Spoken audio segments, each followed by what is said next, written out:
آرا لکھنؤ جو ایک شہر تھا، اس عنوان کے تحت آج میں آپ کی خدمت میں جنگ آزادی کی مجاہدہ عزیزن نام کے ایک طوائف کی کہانی بیان کر رہا ہوں۔ صوبہ اودھ میں مئی 1857 میں شروع ہوئی بغاوت کو دبانے میں انگریزوں کو 10 ماہ لگ گئے۔ ان 10 مہینوں میں کیا کیا ہوا تاریخ کے صفحات میں محفوظ ہے۔ ان واقعات میں سے ایک واقعہ میں یہاں پر بیان کر رہا ہوں جس کا تعلق کانپور سے ہے۔ تاریخ کے صفحات میں جہاں کانپور میں جنگ آزادی کے متوالے نانا صاحب، تاتیا ٹوپے، صوبیدار ٹیکا سنگھ، صوبیدار شمس الدین خان اور عظیم اللہ خان کے نام ملیں گے، وہیں عزیزن بائی کا بھی نام درج ہے۔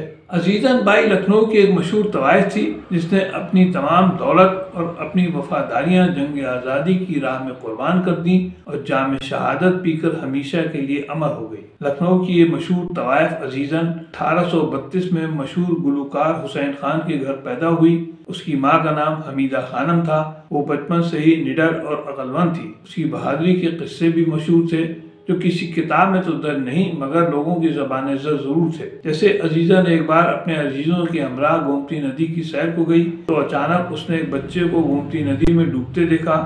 وہ چشم زدن میں دریا میں کود گئی اور اس بچے کی جان بچائی۔ جوانی کی دہلیز پر قدم رکھتے ہی اس نے اپنے خاندانی پیشے کو اپنایا اور اس میدان میں خوب نام کمایا۔ اس کی گلوکاری اور حسن کے چرچے پورے لکھنؤ میں ہونے لگے۔ اس کے کوٹھے پر آنے والے افراد اکثر آپس میں انگریزوں کے مظالم کا ذکر کرتے تو ان کی باتوں کو سن کر عزیزن کے دل میں بھی انگریزوں کے خلاف نفرت پنپنے لگی۔ عزیزن لکھنؤ سے کانپور کب گئی اس کا ذکر کہیں نہیں ملتا، لیکن وہ غدر سے پہلے کانپور میں تھی۔ کچھ لوگوں کا کہنا ہے کہ عزیزن امراؤ جان کے ساتھ کانپور گئی تھی۔ شاید یہ امراؤ جان اس کی کوئی عزیز رہی ہوگی کیونکہ یہ نام اس وقت بہت عام تھا۔ عزیزن نے کانپور کے مول گنج میں سکونت اختیار کی اور اپنے خاندانی پیشے کو یہاں بھی اختیار کیا۔ اس کی آواز اور حسن پر کانپور میں انگریزی فوج کا ایک صوبیدار شمس الدین خان عاشق ہو گیا۔ شمس الدین خان کی بہادری اور وطن پرستی سے متاثر ہو کر عزیزن بھی اس سے محبت کرنے لگی تھی۔ عزیزن کے حسن کے چرچے کانپور کی فضاؤں میں اس طرح پھیلے کہ اس کی ایک جھلک پانے کے لیے ہندوستانی ہی نہیں انگریز بھی برقرار رہتے، جس کا نتیجہ یہ ہوا کہ کچھ انگریز افسر چھپ چھپا کر عزیزن کے کوٹھے پر آنے لگے۔ عزیزن کے کوٹھے کی خبر جب نانا صاحب اور تاتیا ٹوپے کے ملی تو تاتیا ٹوپے اپنے کچھ وفادار ساتھیوں کے ہمراہ مولگن واقع عزیزن کے کوٹھے کے قریب اس فراق میں چھپ گئے کہ انگریزوں پر نظر رکھی جا سکے۔ ایک دن جب انگریز فوجی افسران عزیزن کے مجرا دیکھنے میں مشغول تھے تو ہندوستانی سپاہیوں نے ان پر حملہ کر دیا۔ انگریز افسر عزیزن اور اس کے سازندوں کو ڈھال بنا کر فرار ہونے میں کامیاب ہو گئے۔ اس حادثے کے بعد عزیزن کے کوٹھے پر انگریزوں کا آنا جانا بند ہو گیا۔ ہندوستانی بھی کوٹھے پر آنے سے ڈرنے لگے۔ عزیزن کا کوٹھا ویران ہو گیا۔ اس سال ہولی کے موقع پر عزیزن کا بٹھور جانا ہوا جہاں اس نے نانا صاحب اور ان کے سپاہیوں کے آگے مجرا پیش کیا۔ نانا صاحب اور تاتیا ٹوپے نے عزیزن کے سامنے نذرانے کی شکل میں کچھ رقم پیش کی تو عزیزن نے ان سے کہا کہ اگر کچھ دینا ہی ہے تو آپ مجھے اپنی فوجی وردی دے دیجیے۔ تاتیا ٹوپے نے عزیزن کو جنگ آزادی کی فوج میں شامل کر کے اس کو کانپور واپس جانے اور انگریزوں کی جاسوسی کرنے کا کام سونپ دیا۔ عزیزن خوشی خوشی کانپور واپس آئی اور اپنا کوٹھا پھر سجایا۔ عزیزن نے کانپور میں بہت سی ناچنے گانے والیوں کو اکٹھا کر کے ایک ٹولی بنائی جس کا نام مستانی ٹولی رکھا۔ یہ ٹولی جگہ جگہ ناچ و رنگ کی محفلیں سجاتی اور شہر میں رونما ہونے والے ہر بات پر نظر رکھتی اور جو کوئی بھی اہم خبر ہوتی اس کو نانا صاحب اور تاتیا ٹوپے تک پہنچا دیتی۔ عزیزن نے دھیرے دھیرے انگریزوں کا اعتماد بھی حاصل کر لیا۔ اب وہ آسانی سے ان کے گھروں اور ان کی محفلوں میں آنے جانے لگی، اپنے رقص سے ان کا دل بہلانے لگی۔ اکثر اس کے مجرے فوجی چھاونی میں بھی ہونے لگے۔ ان مجروں کی معرفت اس کو جاسوسی کرنے میں بہت آسانی ہوتی تھی۔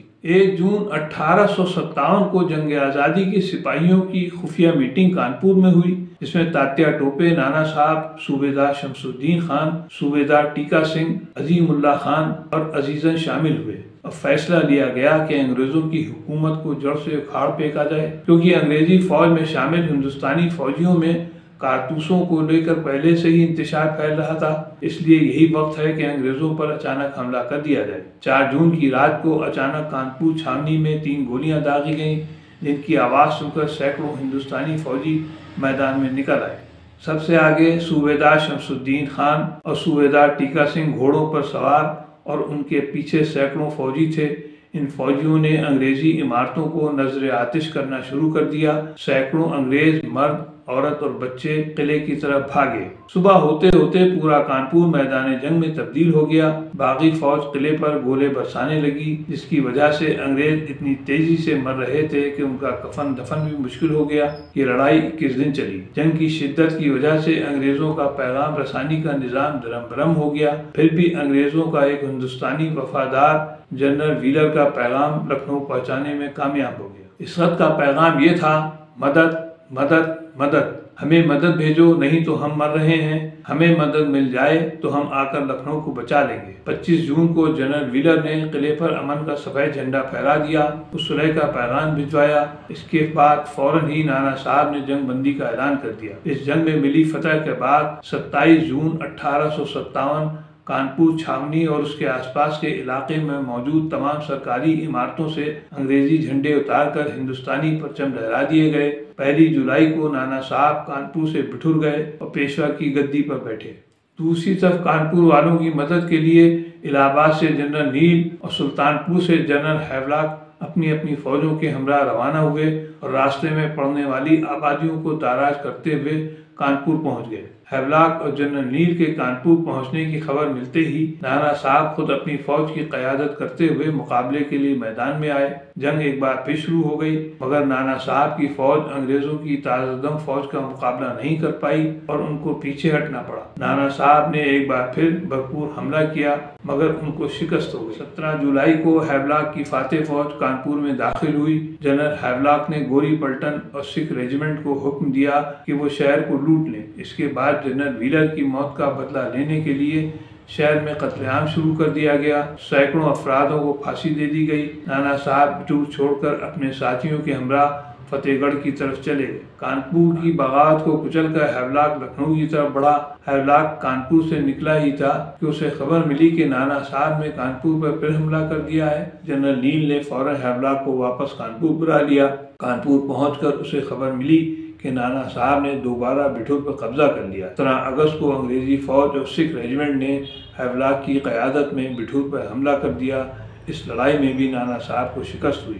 ان دونوں لڑائیوں میں عزیزہ نے بڑھ چڑھ کر حصہ لیا۔ اس کی مستانی ٹولی جو کہ دوران جنگ مردانہ لباس میں تھی، جس کی کچھ عورتیں گھوڑوں پر سوار ہاتھوں میں تلوار لیے دشمن پر برابر حملہ کر رہی تھیں، اور کچھ عورتیں سپاہیوں کو پانی پلانے کے ساتھ زخمی سپاہیوں کی مرہم پٹی اور ان کے علاج میں مصروف رہیں، تو کچھ گانے والی عورتیں اپنے مخصوص انداز میں بہادری اور وطن پرستی کے گیت گا کر سپاہیوں میں جوش و ولولہ بھر رہی تھیں۔ پنڈت سندر لال جو کہ خود بھی جنگ آزادی کے سپاہی تھے، وہ اپنی کتاب بھارت میں انگریزی راج جلد 3 میں لکھتے ہیں کہ عورتیں گھروں سے نکل کر گولہ بارود ادھر ادھر لے جانے، فوجیوں کو کھانا پہنچانے اور ٹھیک انگریزی قلعے کی دیوار کے نیچے توپچیوں کو مدد پہنچانے کا کام کر رہی تھیں۔ ان سب عورتوں میں اس وقت کی ایک طوائف عزیزن کا نام بہت مشہور ہے۔ پنڈت سندر لال کی یہ کتاب 1938 میں شائع ہوئی تھی۔ اس کتاب پر انگریزی حکومت نے پابندی لگا دی تھی اور اس کی تمام جلدیں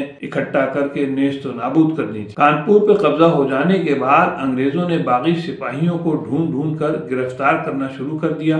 عزیزن کے ساتھیوں نے اسے مشورہ دیا کہ وہ کانپور چھوڑ کر کسی محفوظ جگہ چلی جائے، مگر اس کی غیرت نے فرار ہونا گوارا نہیں کیا اور ایک دن وہ بھی گرفتار کر لی گئی۔ جس وقت عزیزن کو جنرل ہیولاک کے سامنے پیش کیا گیا تو وہ عزیزن کی خوبصورتی کو دیکھ کر مبہوت رہ گیا اور اس کو دیکھ کر کہنے لگا کہ اگر تم صرف اتنا بتا دو کہ تم نے جنگ آزادی کے سپاہیوں کی کس طرح مدد کی اور وہ لوگ کہاں چھپے ہوئے ہیں، تو میں تم کو باعزت بری کر دوں گا۔ مگر اس دلیر خاتون نے مسکرا کر جواب دیا کہ بھلے ہی تم میری زبان کھینچ لو، مگر میری زبان سے اف بھی نہ نکلے، چاہے میری یہ نازک کھال بھی کھینچ لو تو میں ذرہ برابر بھی تکلیف محسوس نہ کروں گی اور نہ ہی میرے منہ سے کچھ نکلے گا۔ بھلے ہی تم میرے ٹکڑے ٹکڑے کر دو، مگر میں اپنے ملک سے غداری نہیں کر سکتی۔ تم لوگ جان لو کہ عزیزن جان سے بھی چلی جائے مگر اپنی زبان سے ان پاک شفاف جنگ آزادی کے سپاہیوں کے نام نہیں لے گی۔ وہ میرے ملک کو تمہاری گھنونی سازشوں سے آزاد کرا لیں گے۔ عزیزن کی حب الوطنی اور اس کی بے خوف تقریر کو سن کر ہیولاک تلملا اٹھا اور اس نے عزیزن کو سزائے موت کا حکم سنا دیا۔ وقت معینہ پر عزیزن کو سب کے سامنے پھانسی پر لٹکا دیا گیا۔ اس طرح 1857 میں جنگ آزادی میں حصہ لے کر عزیزن نامی طوائف نے اپنی جان کی قربانی دے کر اپنے بدنام پیشے کو اپنے خون سے دھو دیا اور تاریخ صفحات میں ہمیشہ کے لیے امر ہو گئی۔